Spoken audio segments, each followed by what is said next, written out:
जीवन में समस्या तो सदा ही आएंगी, पर हम उसके प्रति जो हमारी सकारात्मकता है, उस सकारात्मकता से हम परिस्थिति को जीत सकते हैं। और अपने भीतर सकारात्मकता को प्रकट करने के लिए हमें अपने आसपास बहुत ज्यादा सकारात्मक वातावरण को भी तैयार करना होगा। ये वातावरण हमारे ही निर्णयों पर तैयार होता है। ये ऐसा नहीं है कि हम किसी भी कार्य के लिए मजबूर हैं, हमें ही अपने निर्णय से उसे तैयार करना। और उसमें सबसे पहली तैयारी है हमारे आहार की शुद्धि। जब हमारे आहार की पवित्रता होगी, क्योंकि भोजन, पानी और आहार केवल जल और भोजन तक ही सीमित नहीं है। आंखों का आहार दृश्य है, कानों का आहार शब्द है, ये भी सब आहार की ही संज्ञा में आते हैं। पर प्रधान आहार तो अन्न जल है। जितनी ज्यादा से ज्यादा उसमें पवित्रता होगी, आहार की पवित्रता आपके मन को बहुत स्थायी करती है। हम केवल भोजन को स्वाद की दृष्टि से न देखें। स्वाद जिह्वा का विषय है, भोजन स्वास्थ्य का विषय है। ध्यान से सुनिएगा।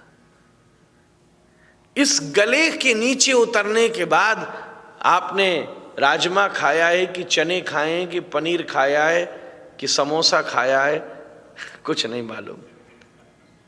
इस गले से नीचे उतरने के बाद सब बराबर है।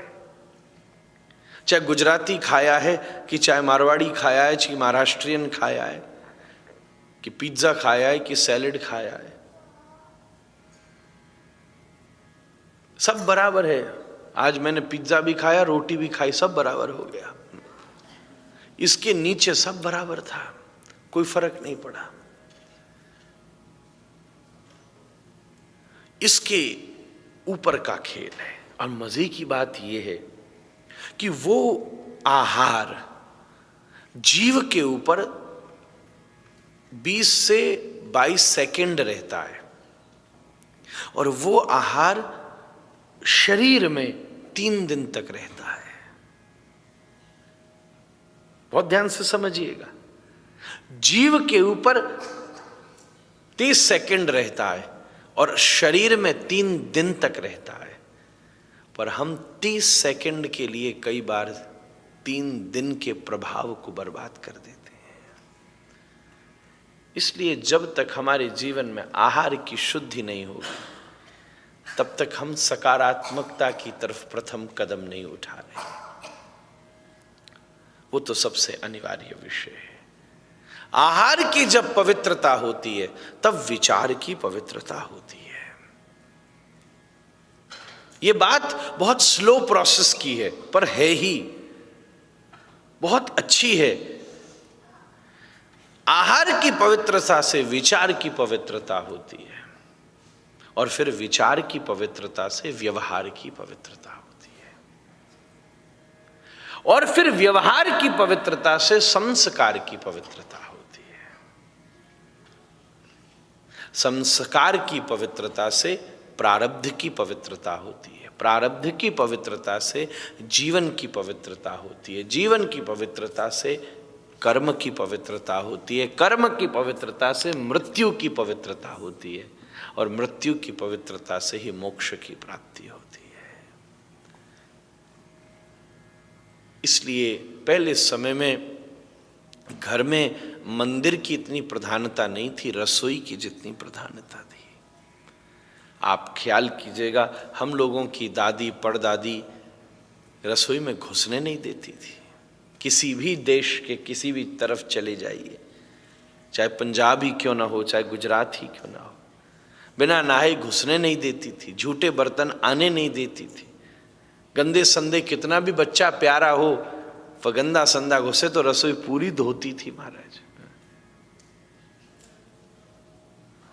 प्रसाद भी ऐसे ही बनता है। हम लोगों के मंदिर में, श्री वृंदावन में जाइए, राधा वल्लभ जी जाइए, भैया बैठे हैं, राधा रमण जी जाइए, इन सब क्षेत्रों में उसी अपरस और पवित्रता के साथ प्रसाद बनता है, तभी उसका नाम प्रसाद है। भगवान को केवल दृष्टि करने से तो प्रसाद हुआ ही, पर फिर कम से कम भगवान उस पर दृष्टि करें इतनी पवित्रता तो उसमें होनी चाहिए। परमात्मा पवित्रता का शौकीन है, ये बात बिल्कुल जान लीजिए। कोई घूमने का शौकीन होता है, कोई सोने का, कोई बोलने का, कोई खाने का, पर भगवान की एक स्वभाव है कि भगवान पवित्रता के प्रेमी है।